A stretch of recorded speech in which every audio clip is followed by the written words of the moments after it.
It's always exciting here at SwissWatchExpo when we get a tourbillon, but not just any tourbillon. This one from IWC also incorporates a retrograde date and a flyback chronograph. We'll show you all the details coming up.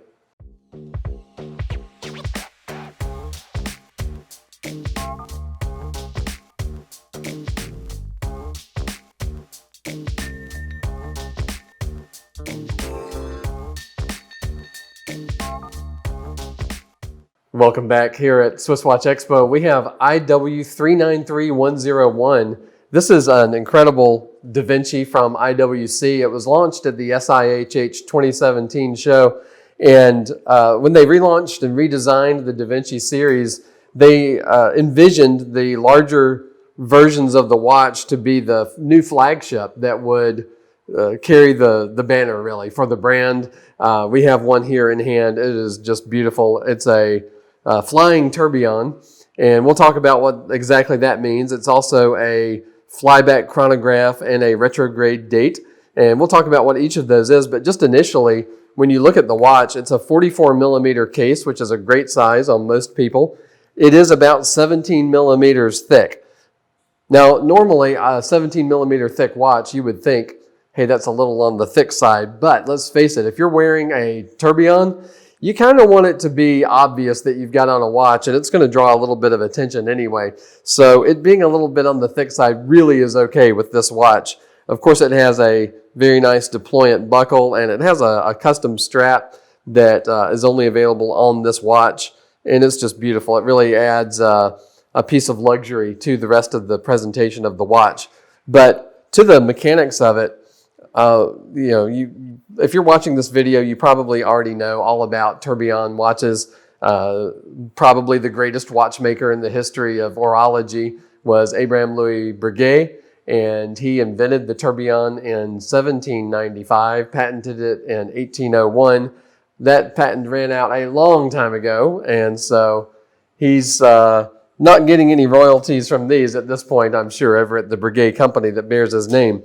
But the idea at the time was that most men wore pocket watches, and so a pocket watch would be in your pocket in a vertical position most of the time, and the idea was that gravity might have an effect on the balance. As it's turning, you can think of it as a round pendulum in a clock. It goes back and forth the same way a pendulum does to keep the time.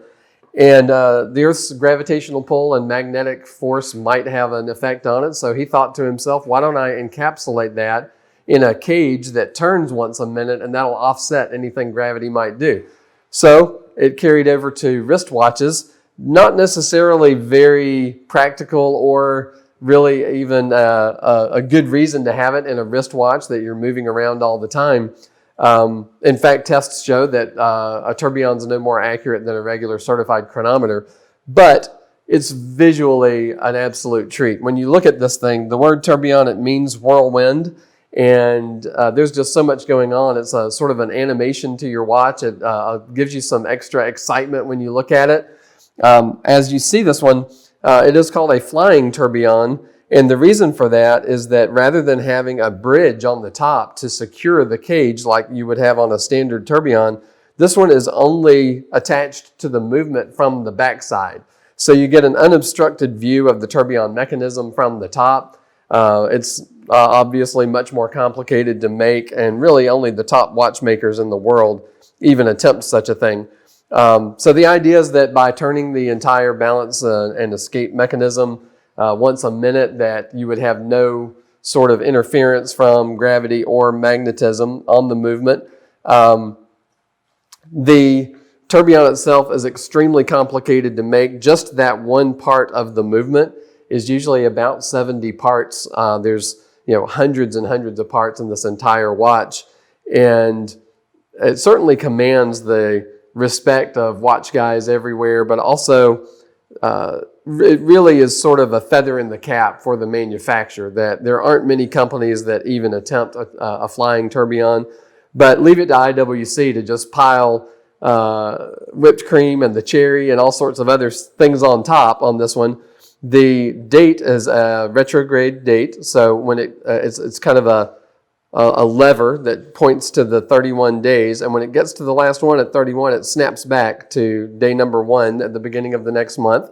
if you're in a month with less than 31 days, you can pull the crown out to the second position, just like any other watch, and manually advance it. The chronograph is a chronograph that operates just like any other. If you do start, stop, and reset here, the counter for the chronograph is at 12 o'clock. It's a hours and minutes counter. So if it's showing, say, when you look at it, 6:30, as though it were a small clock, that would mean you had 6.5 hours on the chronograph.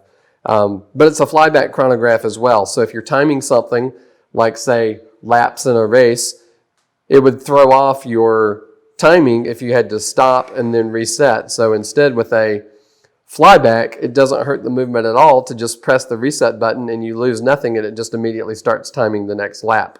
So that's really amazing. Of course, leave it to IWC. You've got a beautiful exhibition case back with a gold rotor and all sorts of decoration. Can't say enough great things about this watch. Give us a call here at SwissWatchExpo. We'll be happy to talk about it. The Tourbillon is not something that you're going to wear probably as a day-to-day watch, but wow, when you did wear it, it would really be a conversation piece and command you instant respect from any group of watch nerds. So give us a call, see if we've still got it in stock. We might have this one or another one, but click the bell, like and subscribe, and get that fresh new Swiss Watch Expo content every week.